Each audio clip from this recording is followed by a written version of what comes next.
Uh, I will have a presentation on assignment 3, and I'm going to show it to you, but we will wait until 8:30 because some other students from classroom A will join us on 8:30. So before that, I'm just trying to answer your questions. Any Excellent. questions you have from assignment 3? So for resource planning, you're just happy with the report out of project, and with a bit of a blurb explaining how and why.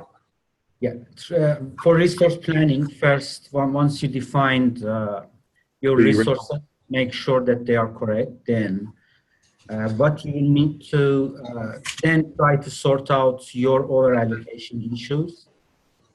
So try not to have any, especially in your case, because you have 8 months to deliver the project in classroom 3.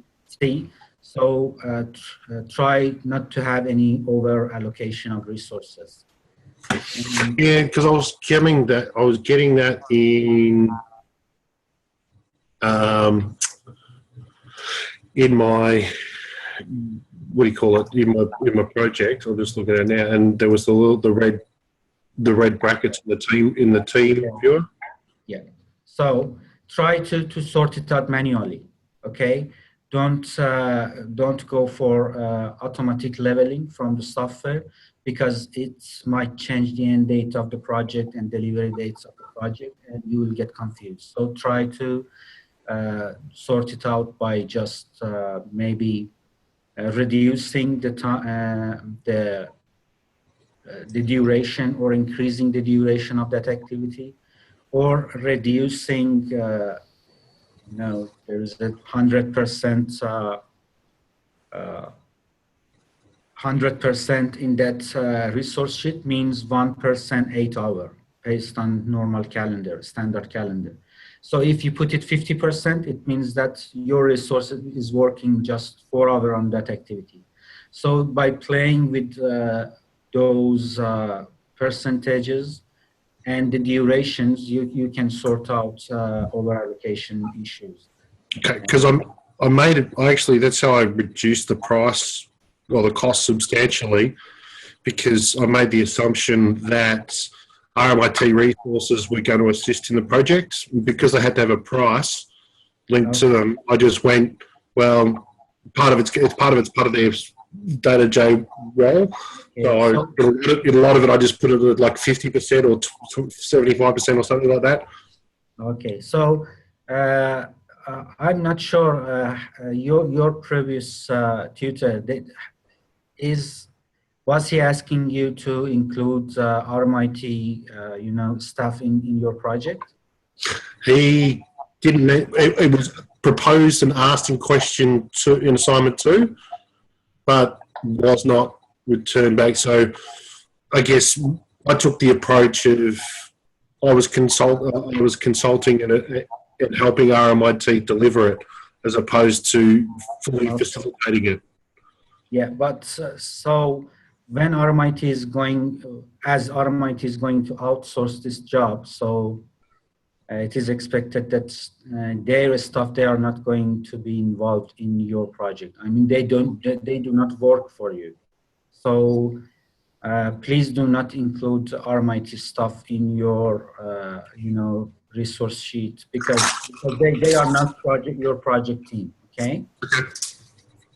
So do not include them. I just changed the names. Yeah, and please, other students, if you have any question, please, start talking and ask your questions. Because we still have 15 minutes to presentation, so feel free to ask any question that you might have.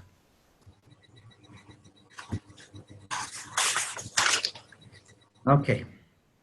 So, any issues with in working with the software? All of you, are you happy with working with the software? Any issues?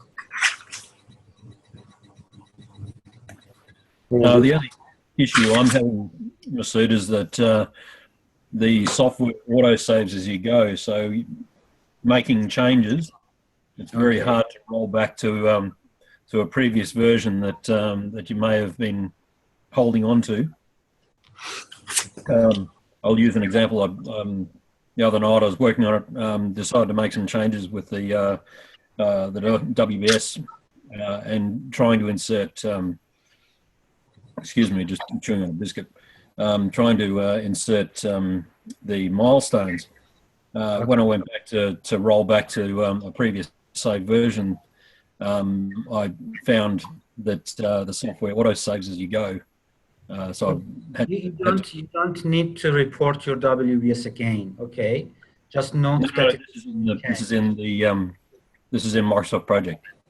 Okay, so what are the specific issues that you might have? You just right click anywhere you want in your worksheet, and you click insert, and you can insert task. So I think it would be very easy.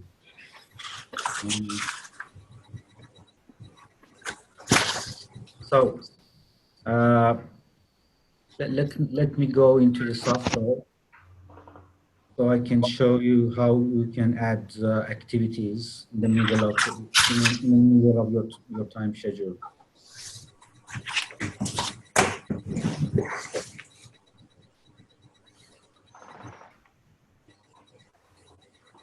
I shared the screen with you. So you go for my desktop, log in.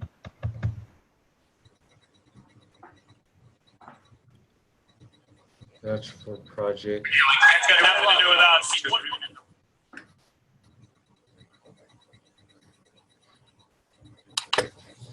Okay, so this is the example that we are going to use. See, these items 1.1, 1.2, 1.3, they are your top level WBS components. So it is expected that your time schedule shows your WBS, top level of WBS, and then each component of WBS should have some work packages. So when I look at this WBS, I need to see consistency of this WBS that you are going to report with your previous WBS. So if you make changes in your WBS, just at the beginning of your project proposal, let me know that you have changed your WBS. Okay, so when you want to include an activity, just click on the identifier, right click, and then insert task. Okay, then you just name it whatever you want, and then you redefine the resource names and the start to finish durations and whatever you need to do with that activity. The icon you see, that red icon here on indicator part, it means that you have resource over allocation. So whenever you see these things, go for resources and make sure that you have defined them correctly, and try to have no resource over allocation. So do you know what are you going to report for resource usage part? People in classroom C, do you know what are you going to report in your resource part?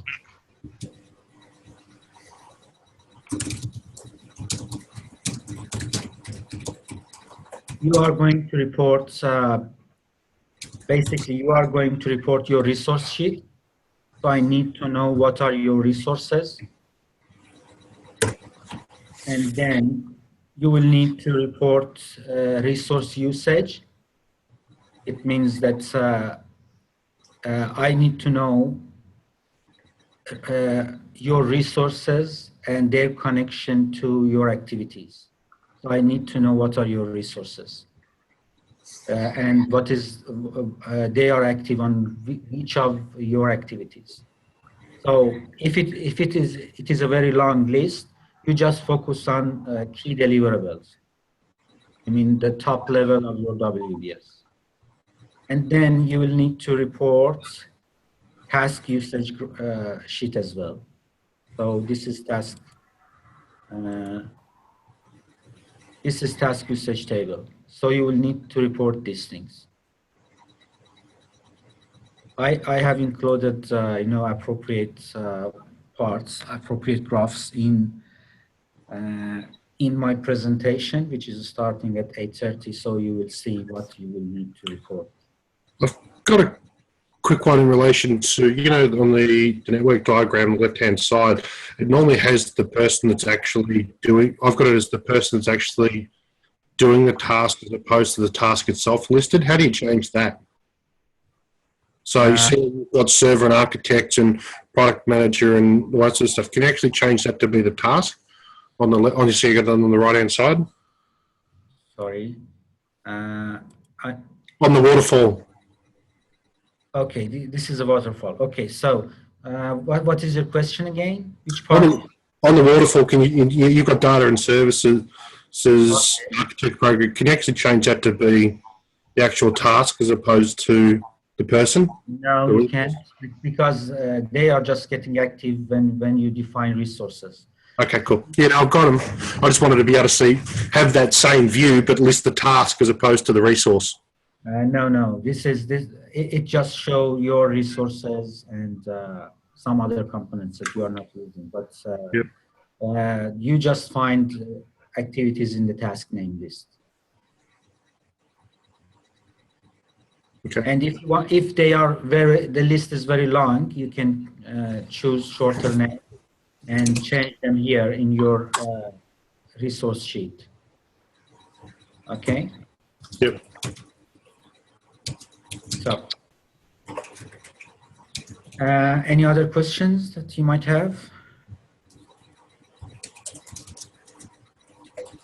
All of you are okay with the software. When you want to report these things for each page that you are in, you will need to print it to PDF and then insert that PDF into your project proposal, into your assignment tree. So one way is to print it like here, print it like this and save it to PDF, and then insert PDF file into your project plan. Also, you would be able to export it. So you can export it to PDF and then use that file in your project plan. For your Gantt chart would be a bigger page. So when you want to print the Gantt chart, click on print, and then it is a long list of activities, and you are going to put 3 pages. That's your paper on A3. Now, if it normally it is on A4, so you will get 2, 3, or 5, 6 pages. So just set it on A3 and then print it, and after that you would be able to insert 1, 2 pages maximum in your project proposal. Is that clear? Yep. Okay. Dejan, have you sorted out your issues with Microsoft projects? I think they're foregone issues, but I'll work on it. Okay, so if you still have problems, just email me. Yeah, no worries. Okay. So, any question? Just once again, I remind you that please go through discussion board in week 5. The discussion, you have a discussion topic in page 4, and please participate in discussions. Also, you had the limited discussion. I mean, classroom 3. We had limited discussion in week 4 as well. So if you go back and discuss stakeholders in the appropriate page. I would be happy to help you to come up with a better stakeholder analysis. How you are going to rank your stakeholders and how you are going to address the appropriate strategies, it is important. So make sure that if you can also participate in week 4, because we had a very good discussion in classroom A in regard to stakeholder management. So I think many of the students in classroom A, they would be able to deliver a good stakeholder analysis in their report. So if you go there and you participate, it would be increasing your chance to get a better mark in the stakeholder analysis card. Okay, so Dejan, these are indent and out indent parts. Okay. Yeah. Yes. Did you find them? No, I know where they are. I just don't know how they would help me with the formation of that WBS. So when you prepared your list, Yep. your list of activities, you should also include your WBS in list of activities. Okay. And then group the activities, select them, and make them indents. So, for example, oh, okay. This is your WBS 1.1. Yep. WBS. These are your activities, your subtasks of that WBS. One. Yep. You just select them and make them as a category of WBS. Can I give you another tip as well? Sorry? If you copy, just go Control A, Control C, open up Excel, then go Control V. It'll go bang and put them all in Excel for you, so you can easily write your WBS. Yeah, this is another way. Just copy it straight into Excel. Yeah, it works also. But Dejan, as you have already the list, so it's better to follow this way, okay? And also you can out indent. You can just go back like this. Okay. So one important thing when I look at your time schedule, it is important that you just connect subtasks together and allocate resources also just to subtasks, just to your work packages.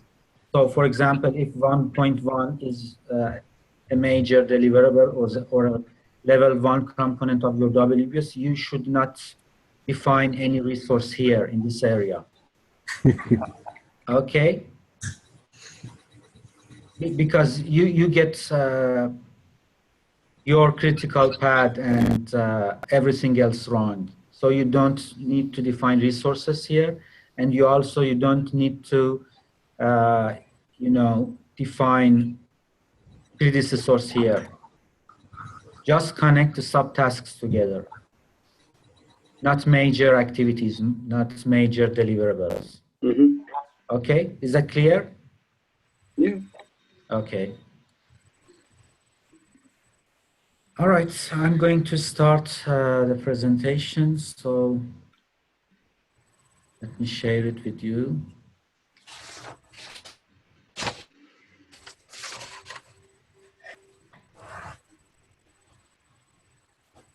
Okay, do you see the presentation file?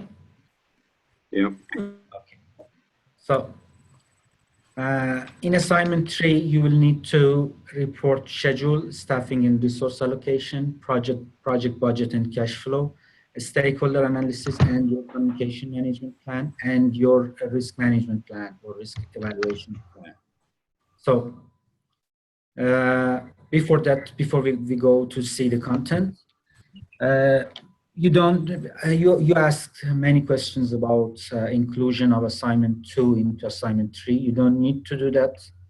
Just if you change your WBS, briefly discuss the change that you have made in your WBS at the beginning of your project plan. So I will see that, and when I'm checking your WBS with your assignment, your WBS in assignment 2 with your assignment 3, I know that you have made changes. So you will not lose any mark in that part. Because it is important that WBS has to be consistent with your project plan. So make sure you notify me beforehand. Do I have to put the notification in the assignment Yes, yes. assumption or changes? When you make your part A schedule, just start with changes in WBS and then start discussing your schedule and putting your project plan there. And please have a look at rubric, because rubric contains important elements of your project plan, so you will not get lost. In your assignment 2, some of you didn't follow the rubric and the structure, and you lost some parts of the mark. So don't do the same mistake again. Hey, I'll give you in the last assignment, my rubric was my table of contents, and I still got penalised for not suggesting that everything was there. Okay. So I'm going through every and each of the components in detail today. So I think you would be fine with assignment 3 if you just follow the instructions. Okay. All right. So for scheduling, you will need to look at week 2 content planning part. And what I'm going to check is that your list of activities cover all parts or all components of scope. So make sure that your activity list will cover project from beginning to the end, including project closing activities. There are some activities that they are clearly mentioned in RFP, and there are some that they has not been mentioned. They have not been mentioned, but it is essential if you want to deliver the work. But make sure you don't add activities or you don't add to the scope. For example, some of you, when I was looking at your assignments, some of you have added, you know, some features that they are not required. For example, you are going to tag laptops and desktops. So if we haven't talked about tagging laptops and desktops, it means that they are not in the scope. So try to avoid a scope creep. Do not add anything that it's not required. So I've got a question around how do you demonstrate payment terms when there's a part of it that says that 50% of it will be done at the start, and then the balance is done on receipt of goods? Do you just put that? Do you just put that in your assumptions and say this is what the terms are? Because I had it at one point in my Gantt chart, and then I went, yeah, I better take it out. Okay, so some of you put you know, payment terms in WBS, which is not professional, because WBS is a document that will help project team to communicate with all stakeholders, and many of the stakeholders, you know, payment terms, they are not relevant to them. Okay, and you know, when we define the access level in the organization, staff access level, some of the staff in the organizations, they do not have access to, you know, contract payment terms or the original price of the contract and these things. So it is a normal practice that project managers and project team, they do not include WBS, payment terms in WBS. So where do you cover it? So you can cover those terms in your scope statement, and also you can cover it in when you discuss your cost and budget things. you can include it in your assumptions and discussions of your cost plan. Okay? Yep. All right, so avoid any scope creep. Because if you put something that it is not in our requirements, you might get, you know, a bad mark. So make sure you develop a Gantt chart. Just ask, I do apologize. Could I ask, with the activities list, because it follows on from the WBS, the expectation that the activity list and the WBS and the last assignment are completely aligned? Yes. Okay, so in other words,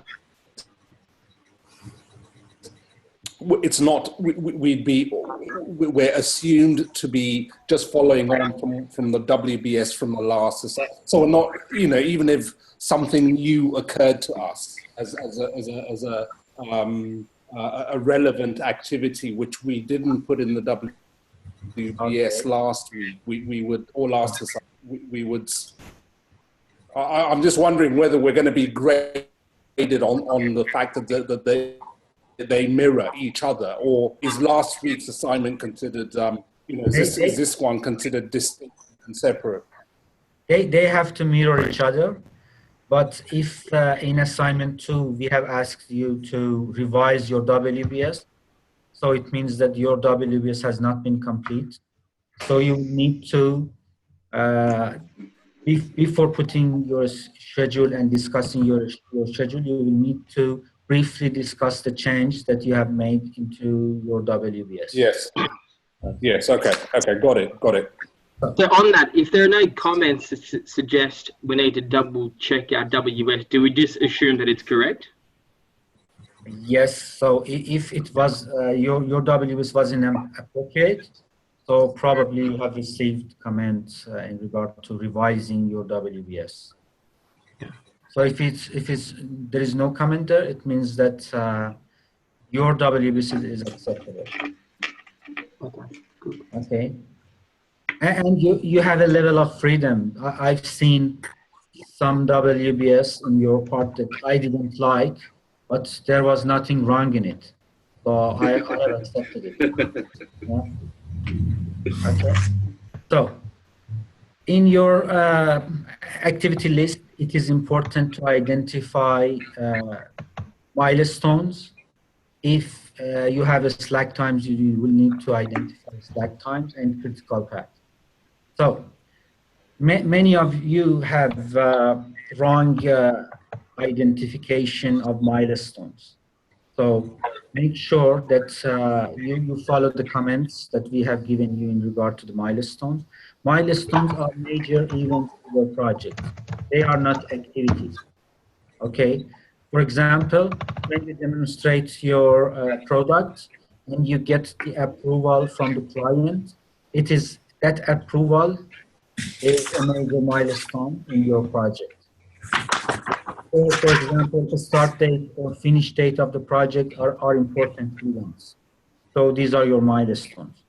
Or the dates that you are going to deliver the product, it could be milestone, okay? But if, for example, if you have some activities, for example, inspection of the goods or these things, they couldn't be your milestone. They are activities. You spend time for inspection and making sure that the product is correct, but it is not a milestone. Okay, so make sure you identify those milestones correctly. Okay, and at the end, you will need to discuss your schedule. It means that you will need to discuss what assumptions you made when you were preparing your Gantt chart. And for example, in regard to what predecessor types you used, how did you manage your, slack times, or how did you manage your critical path? You will need to explain them, whatever you had. For example, how did you come up with the durations? What was your logic behind the durations? We will need to discuss these things. Okay. Okay. Then in staffing and resource allocation part, please have a look at week 3 content. And when we check your time schedule, it is important that all activities has to be linked to one or more resources. So please don't put unassigned activities. So when you put an activity there, that activity has to be measurable and has to be assignable. So if you can't assign a resource to an activity, probably that activity is not correct. Okay, because you can't assign, a workload to that. So make sure that all activity has been linked to a resource. Then you will need to report your resource sheet and discuss what are your resources. Then you will need to report resource usage sheet. That these resource usage sheet and task usage will show the flow of your resources in the project. So you will need to see that to make sure that you have done a smooth resourcing. Do you see that graph? It's if you are able to generate that graph, it would be good, and it should be like a very slide S. Okay. What's that graph called? Is that in, what's that called in project? We call it cumulative budget, or cumulative. You can draw it based on the cost of your resources, or you can draw it based on the hours that your resources put in the project. I prefer to put the cost of the project, so it shows you when it reflects the cost of project, we call it planned value. That includes. Sorry, Masood. That's also include the cost of the product that we are supplying. Yes, it should be included. How do you put that one in the project? I think we have covered this in week 4, I think, but You add it as a resource. yeah, just add it as a resource, but it is important to to change the type of the resource to cost. Okay, it is not material and it is not work, it is cost. Then you will allocate, you will put a price for it, a fixed price for it, whatever the cost of laptop or desktop is. Okay, that's the total cost, right? Not the unit cost.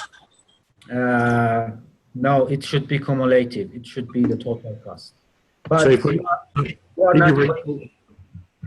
you are not going to pay all the costs, at the beginning of that, at the beginning of the contract to the supplier. So you might assign that one, but you would need to have 2, maybe 3 parts to complete your total budget.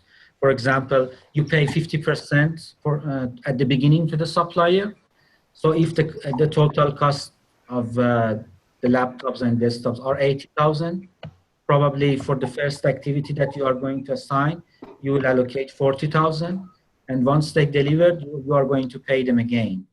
So you will pay the rest 40,000, for example. And I will look at these things when I just going to see your cash flow table. Okay, so you will need to have this graph, PV graph, when you are showing me your cash flow table. Okay, and then once you put resource usage, task usage, and at the beginning resource sheet, it is important to discuss your assumptions. Okay, what are your assumptions? What is your logic? Okay, the price of laptop and desktops, where did you find them? And Masood, I noticed you in the last tutorial you mentioned you use materials, but I'm just going into project now. We're trying to add a price to the cost for the laptops, and it's not as straightforward as materials. So it is not. No, it's not. So when the presentation, this part finished, remind me, I go back to the software. Yeah. And I'll show you how you assign resources that they are tagged with the cost. Okay, just remind me. Yep, I'll do that. Okay, so then you will need to put project budget and cash flow. So it is page 2 and 3 content. You will need to present your cost estimate table. You can do it in Excel, or you can just generate it from the software, whatever you are happy with it. Then your cost estimates, if it is not time-phased, you will need to report another table. You will need to report your cash flow. You have background noise. I don't know which one of you, but okay, it's better. So, for example, if your project is 2 months, so you will need to make a weekly cash flow. Okay, but for those that in classroom and they have 7-8 months of the project, so you can make it monthly. Okay, is that clear how you are going to deliver cash flow?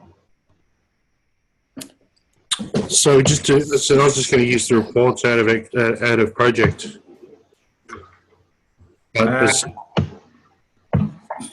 I will show you in the software. Okay. Yeah. Okay. Because it's a bit tricky. I will show you. Okay.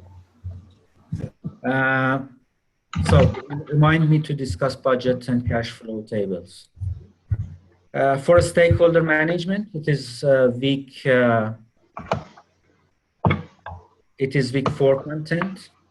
So find your stakeholders, list them, and then identify what is their level of interest and what is their impact in the project, in the product of the project, on the product of the project. So, for example, if you identify steering as a stakeholder, you will need to find that whether their impact on your final product is big or not. So if you put high or low, you will need to discuss it. Why do you think that their impact is high or low for each and every one of the stakeholders that you will find? And I think almost all of the stakeholders has been mentioned in the RFP. But in regard to your sponsor, it is RMIT Procure. But there are other departments from RMIT that they are involved in your project. Okay, so make sure that you identify them as your stakeholders as well. Okay, for example, you are going to deliver our laptops and desktops to another department other than RMIT Procure. So you will need to identify those people as your stakeholders as well. Okay. Or there are some other parts that they are not mentioned in the RFP, but who is going to pay you? Okay, Finance. so probably finance department of RMIT would be one of your stakeholders. So it would be good if you just imagine some of those stakeholders. Okay. Then once you did your stakeholder analysis, you will come up with this table, and for each of them, you will need to discuss why their interest is low or high or moderate, and why their impact is low or high. Okay. And then you will need to draw this stakeholder mapping. Okay. So based on this stakeholder mapping, you categorize your stakeholders into 4 basic strategy groups, and then you will discuss those strategy groups in your communication plan. Okay, for each of these strategies, you will need to select the proper communication plan and discuss it. Is that clear? Okay, so the last part is risk assessment, which is what we for content. So you will need to identify possible risks, at least 5 to 6 risks you will need to identify and prepare a risk assessment form. The first one is risk assessment form. So make sure you read the content, relevant content in weak course, and you come up with these risk values. Okay, and rank your risks, and make sure that do you remember that we had a success criteria for project? Sorry, we have background noise, so I don't know who is making noise. Please. Okay, so Mute your speaker, whoever it is. okay.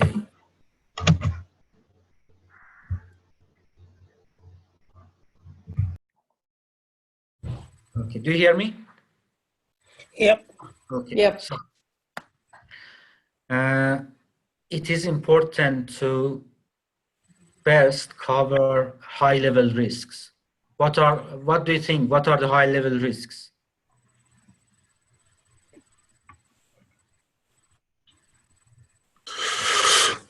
A change in, or going over budget is a change in, is a high level risk. Going over budget, having delay in the project. Late deliveries, not fulfilling the spec. Okay, so not accomplishing the quality in the project. So the important risks are those risks that they are impacting the quality, time, and cost of your project. Okay, then go for the other risks. So first, think about iron triangle, the success criteria of the project. What are those risks that they are impacting the success of your project? So try to find them first, and then go for other risks. For example, scheduling risk could be one of your risks, or some other risks, I don't know. Risk of non-payment could be a risk. Incompetency of the project team. Some of you, you are not professional in procurement. So sometimes it would be good to identify your project incompetency as another risk.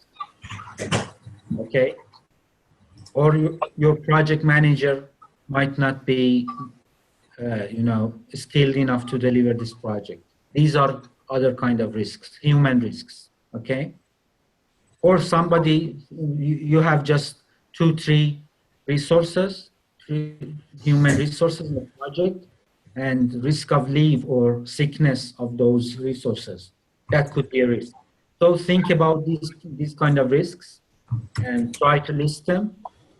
And once you rank them and you got your risk value, you just sort your assessment for, and then address the top risks by response strategy. Okay. Is it top 3 we are working with or top 5? Sorry, I couldn't hear you well. Oh, sorry. We have to have, like it says here on your slide, 5 to 6 major risks. Yes. Right? Now, do we have to get more risks, like 10 of them listed, and then work with 5 or 6, or we list only 5 or 6 and then work with top 3? You just need to put 5 or 6. That's okay. You will get, if your risks are correct and they address, you know, the success criteria of the project, you will get a good mark. But if you put more than 5, 6, it would be okay. But sometimes you put more information and you identify something wrong, and you will lose mark. So in order to be in the safe side, it's better to have just 5, 6 marks. So 5, 6 major risks. Risk, yeah. Okay. And this risk part is a part that normally students lose a lot of mark. Okay. Thanks So, for the warning. Yeah. Yeah. So once you identify the risks and you find you will find what triggers those risks. What is your contingency plan? What is your strategy? And then put them into risk response form, and then discuss those risks. Why do you think those are big risks, and how are you going to address them? Okay. If you put, for example, what do you think when you have you might have delay in supplier part? What are you going to do? Is that a risk or not? Yeah, it is a risk. Yep. A huge risk. What are you going to do? Mitigate it. How? Make sure that you can do it one of 2 ways. Have an alternate supplier, being able to provide you with the same spec. Quite possibly your supply contract could flow on, excuse me, to have penalties that would cover your loss of costs, because you have penalties with delivery dates as well in the contract or in the RFP. So, if you're going to lose someone else's. You discussed about 2 different approaches. Okay. First, mitigation, and the other is transfer. Okay. Yep. So you might come up with 2 strategies for one risk. So first, you will try to mitigate that risk, for example, by allowing a slack time or a reserve time for delivery of laptops and desktops. This could be one way. So you mitigate the risk by allowing the suppliers, by putting some more time, for example, 10 days in your project plan, to be in the safe side. So this could be mitigation. Okay. The other way is to transfer that risk to your supplier by imposing penalty and you know, constantly following up that supplier. This could be transfer. Okay. But I don't think that changing supplier would be a good idea, would be a good response to that risk. Because, for example, in classroom A, your project starts in 20th of December 2017, and you will need to deliver in January. So yes, but having said that, you're demonstrating options to RMIT Procure, and not to put too fine a point on it, I actually have done this particular job, and there's always a backup supplier. Yeah. Always a backup, because the spec isn't that specific. So you get close to this, and the backup supplier, I've done this in print as well, the backup supplier has invariably fulfilled what you can't. and the difference between suppliers isn't that much. That's exactly how I would actually do this thing, because it's what I've done in the print game for about 4 or 5 years. In that case, it could be mitigation, okay? Mm-hmm. So you have a backup plan. If something went wrong with the one supplier, you have a second supplier. That could be mitigation. Mm-hmm. Could you not ask as part of your testing and one of your KPIs as far as the demonstration is to present a DIFOT or something like that, to do a DIFOT performance of the supplier? Okay. Or you can have staggered delivery dates as well. Delivery in full on time. So you say, what's their DIFOT? And you go, well, it's this. And you go, well, you wouldn't deal with companies in classroom A with such a tight time frame. You wouldn't deal with anyone under a 99% DIFOT. Just a throwaway line. Mm-hmm. Okay. So I think it's enough for now. You know, that's how you are going to, identify risks, and I leave some points, to deduct you marks. So make sure you work on that risk analysis part and don't lose marks in that part, okay?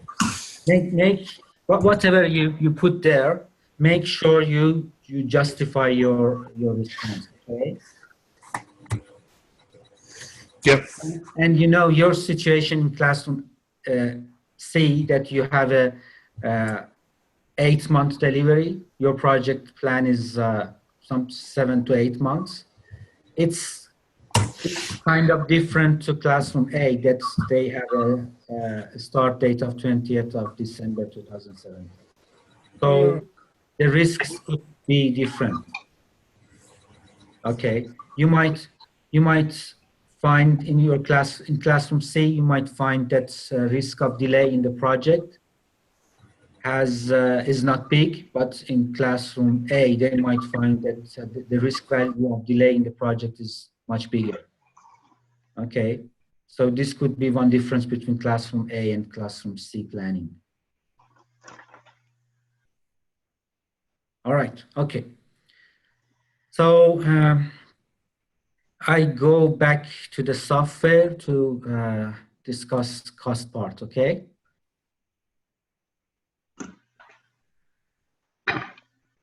Sorry, so do we get a copy of this PowerPoint?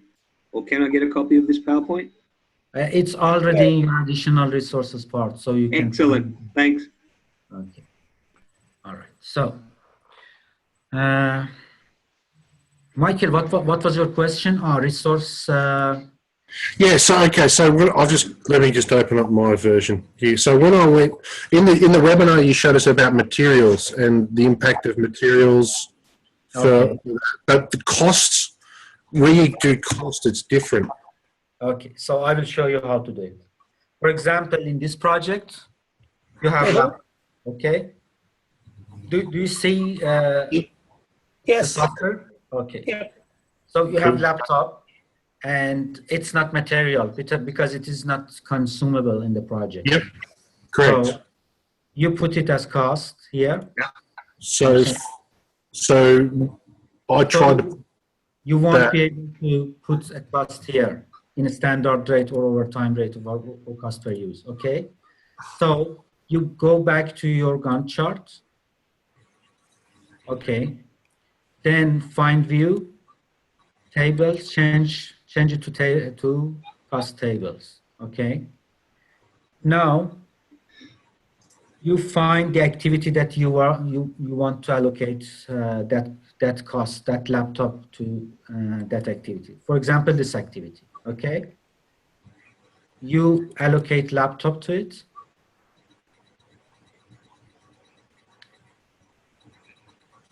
Okay, you do it. You do it in the task, not on. Yeah, that's different to what you showed in the webinar.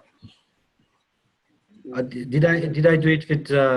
You did it with materials. You were talking about paper and bricks and. That's an example of. Like a Mellencamp song. I don't know. So it is important. Once you allocate it, You know, still, see, you can define cost here. Yes. Okay, this is one way. Yep. Okay, so you see that the cost increased, total cost increased. Okay, but the good way is that you put 0 here, you don't do it, and then it is a fixed cost for you. So you just put that cost here. Okay, so I haven't used a fixed cost column in anything. It's all been variable. So that's another new thing you've put on the table. Okay, yeah. This is a more professional way to do that. But you mentioned that you're going to add that cost 3 times, like in 3 different. Yeah. For example, one of your activity could be supplier purchase order. Yeah, supplier purchase order signed, for example. Okay, so in your purchase order, for example, you have decided to pay them 50% in advance. Correct. Okay, so you put 50% of you allocate that laptop resource to that one, to that activity, and then put your cost here, 40,000. Hang on. Whoa. So we either put it in the Gantt chart where it's publicly, where everyone can see it, which you said at the start, don't do because of trading terms, or we just put it as a cost analysis. So where do you want it? Sorry? Okay, so initially you said don't put it in the Gantt chart and don't put it in the WBS because... They're 2 different things though. Correct, that's what I'm saying. Don't define activities. For example, 50% laptop, 50% desktop, something like that. Cost of laptop. Don't define activities. Okay, so I'm not defining it, but I'm going to put on the Gantt chart for everyone to see to say, all of a sudden I'm going to put a $50,000 payment here. Yeah, put it on the fixed cost. Okay. But you need to assign that resource, okay? Right. Because capital is your resource. It's not happy. Your activity. Yeah. Okay. Now you have another, for example, activity 18, for example. It is the delivery of laptop and desktop. So you will need to pay the rest of laptop cost. So if it is a total 80,000, next 50% would be 40. Okay, so you will put it there. Wouldn't it be more professional for you to just put in there to say payment being made, but not the value? And then you just put your value listed in list your values, as one of your assumptions in your description when you're talking about it, as opposed to throwing it out there. You are talking about discussions that you made about you will make about costing, because that's what you suggested. Yes. So whatever you assume, you just make sure that you discuss it. Okay. You might discuss. You might decide you do not pay your supplier anything unless the product is delivered. As soon as I put a line in there, it becomes part of my WBS. And you're saying don't do that. Which the cost is a part of your WBS? No, because if I put a line in here, I have to. So if you right click on there and go WBS, you'll see that user trading documents will have 1.15 or whatever the number is, and I'll obviously have to explain why I've got a $40,000 line item against that WBS figure. Yes. Yeah, but I think it is linked to the purchase order. Your approach, okay? Or you will let me know. Okay, we are going to pay the supplier 50% in advance and 50% once they deliver. You don't need to tell me 40,000 because I'm going to see it in your cash flow. Okay. Okay. So the approach is okay to leave it in the Gantt and leave it in the WBS. That's okay. No, it's not in the WBS. It's in your cost schedule. So it should be just as a separate task. Yeah. No, it shouldn't be as a separate task. Okay, so if it's not a task and it's not the WBS, where does it fit? Yeah, I show you how. You have please. mentioned here delivery of laptops, okay? Yeah. Okay. This is, then you will allocate 40,000 to it. It means that once the laptop is delivered, you are going to pay them 40,000. Mhm. But the activity is delivery of laptop. Okay, so right click on your Gantt chart and show me the WBS column. Okay. You know what I mean? It's gonna if it's in there, it's gonna be labeled as it's gonna be labeled. You know, we all know that each activity has a cost. Okay. Each activity has a cost. So when once you have your WBS, each of those WBS components has a cost.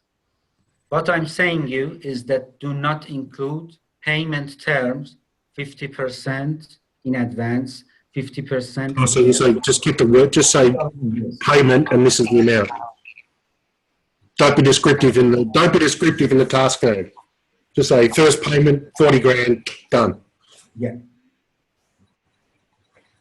Because you know, in this project, for example, it was a real project. Okay.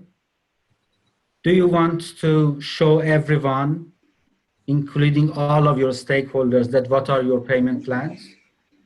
Are you going to show? Isn't that what we're supposed to be doing? Like basing it on a real scenario? I mean, in real case scenario, your price, not everyone should know what are your payment terms and what are your final price. Okay. Putting it like that puts it front and center so everyone can see it.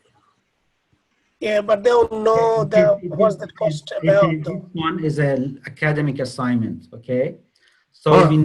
we need to know how you are going to progress. But in reality, you don't even show your, you know, cost or budget plan to your client, okay? Is that clear? Does it make sense? Yeah. I just got confused, but I'll put it in the Gantt chart and not in the WBS.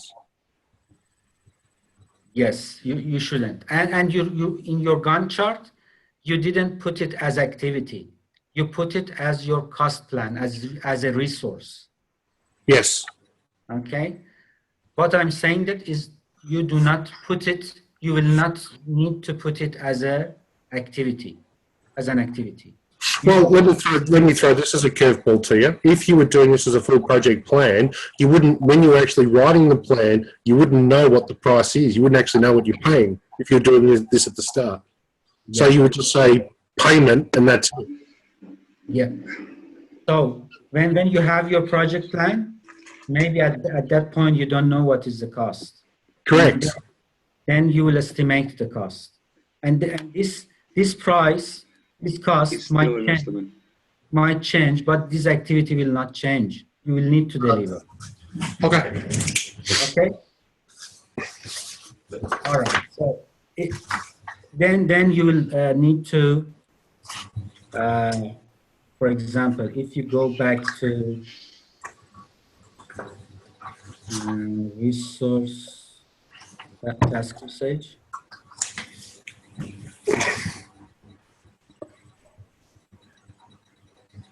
Sorry.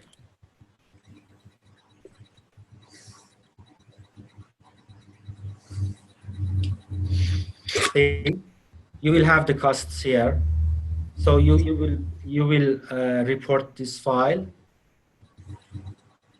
like this, and this will form your cash flow table. The costs are here. So if you put them into an Excel sheet, you would be able to also draw that S curve, which would be your cumulative price. Okay. Are you able to demonstrate critical path whilst you're in the software? Yeah. So in your plan, you go in your Gantt chart view. If you go for view, you go for format. See, this one will show you your critical path. Okay. So if you click on critical task, you'll see that they are the color is changing.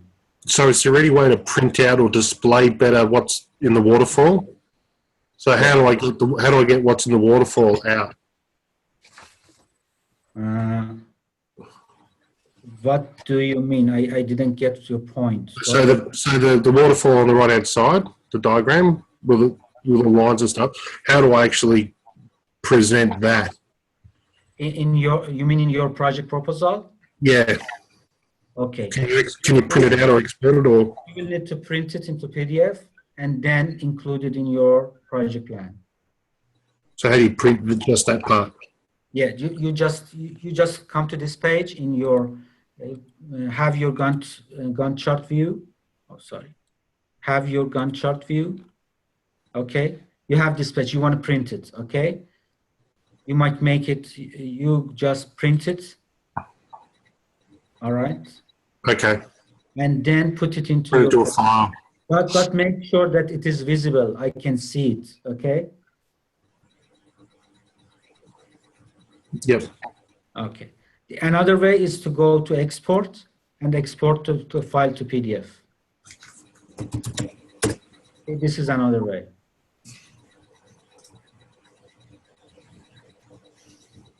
Okay. Any question? I think I'll shut up. You are free to ask questions, Michael. And if you didn't convince with But you haven't tutored me for long, buddy. if you didn't convince, send me email. We will discuss it again. Okay. Also, Yes. when you price when you cost for the resource, for example, for just to follow up. For follow up, probably you need 1 hour or 2 hour, maybe, once a week. How do you put that one in there? You just add 1 hour or. But isn't that an activity though? So if it's not an activity, why would you? It would just be part of a group of activities. So that's how you cost it out. If you've got a line for follow up, it's however whoever's doing the follow up gets charged at that hourly rate, which you've already set up at some point. Yeah. For example, or am I just talking out of my ring? No, I think makes sense. Yeah. Sometimes you split one activity, okay, but I don't need you to do that. Okay, don't do that. But for example, you have follow-up activity here. Yeah. Okay, then you allocate resources. For example, whatever this test engineer will follow up. Okay, and then he will do it just 1 hour a day or something, 10%. Okay. Okay. So you put 10%. It means that he or she will just follow up 10% of his time, and then sometimes you split activities during in the duration of the project. You have one activity, but it is a recurring activity. So you make that activity as a split, but the split bottom here is here, but you don't need to do that in your project. Okay. But, planners, they use split activities to show that this activity is recurring activity. For example, it happens once a month or weekly, just one time. They split activity throughout the whole project, and then that 10% would be split as well. But you don't need to do that.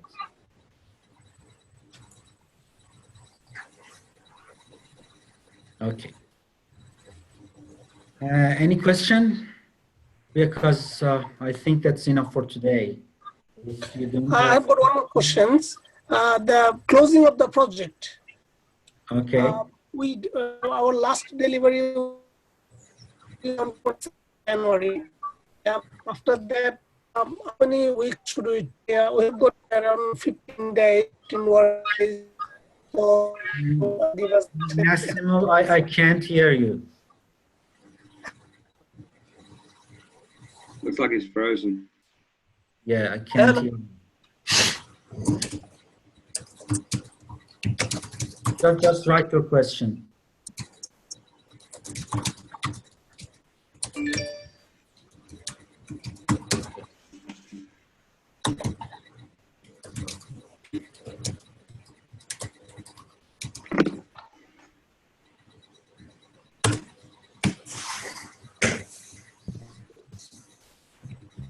Okay. So meanwhile, any question? Yeah, but I'll send them an email because Okay.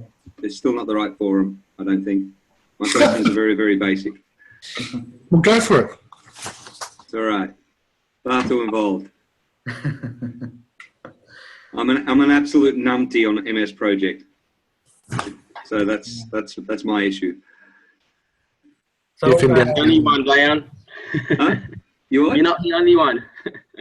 so If in doubt, yell out, or else you won't learn it. where are you, Dejan? Are you in Melbourne or somewhere else? No, I'm in Sydney. Sorry about that. Okay, so I used to be a Mexican for a short while, and then I hated paying pesos. Okay. Sheesh, you win one state of origin game, and look what happens. all right. So, what happens to Nasimov? Is he still there? Doug is gone. Here, I'm still here. Can you hear me? Yes. So you were going to ask a question. I guess for those Okay. Type it, buddy. Nasimov, send me an email because I can't hear you. Okay. I'll do that. Thank you. Ask your questions with email. Okay. I'll do that. Thank you. Okay. So I wish you good luck for assignment 3, and if you have any question, ask me, and make sure you participate in discussions. Yes, Those who are participating in discussions generally are getting a better mark. Maybe I remember their names, and when I'm marking, my